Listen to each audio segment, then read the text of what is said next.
অবশ্যই এখানে বিষয়বস্তুর একটি ভিন্ন সংস্করণ রয়েছে। সুনীল নারিনের প্রত্যাবর্তন। মুম্বই ম্যাচের আগে কেকেআর শিবিরে স্বস্তি। কলকাতা নাইট রাইডার্সের কেকেআর জন্য এক বড় সুখবর। দলের অন্যতম গুরুত্বপূর্ণ সদস্য সুনীল নারাইন পুরোপুরি সুস্থ হয়ে অনুশীলনে ফিরেছেন, যার ফলে সোমবার মুম্বই ইন্ডিয়ান্সের এমআই বিরুদ্ধে তার খেলার সম্ভাবনা তৈরি হয়েছে। কেকেআর দলের এক সদস্যের কথা অনুযায়ী, নারাইন এখন সম্পূর্ণ সুস্থ এবং মুম্বইয়ের বিরুদ্ধে খেলার জন্য প্রস্তুত। এখন দল পরিচালনা কর্তৃপক্ষ সিদ্ধান্ত নেবে যে তাকে দলে ফেরানো হবে কিনা। নারাইন যদি প্রথম একাদশে ফেরেন, তবে তা দলের জন্য একটি বড় শক্তি হবে। কুইন্টন ডিককের সঙ্গে তার ওপেনিং জুটি নাইটদের আত্মবিশ্বাস বাড়িয়ে তুলবে। রাজস্থান রয়্যালসের বিরুদ্ধে ডিকক অপরাজিত 97 রানের একটি দুর্দান্ত ইনিংস খেলেছিলেন এবং ইডেনে প্রথম ম্যাচে নারাইনের শুরুটাও খারাপ ছিল।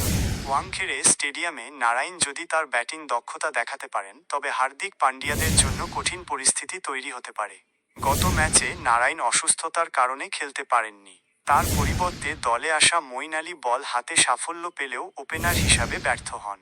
নারাইন ফিরে এলে মঈন আলীকে প্রথম একাদশে জায়গা ছাড়তে হতে পারে, কারণ ওয়াংখেড়ে স্টেডিয়ামের মাঠ ছোট এবং স্পিন সহায়ক পিচ নয়, যা মঈনের মতো অফ স্পিনারের জন্য কঠিন হতে পারে।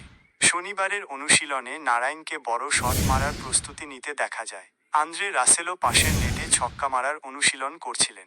মুম্বইয়ের বিরুদ্ধে ম্যাচটি নাইটদের জন্য একটি মর্যাদার লড়াই। অতীতে কেকেআরের মালিক শাহরুখ খান বেশ কয়েকবার বলেছেন যে মুম্বই ম্যাচ তার কাছে সবচেয়ে মর্যাদাপূর্ণ লড়াই।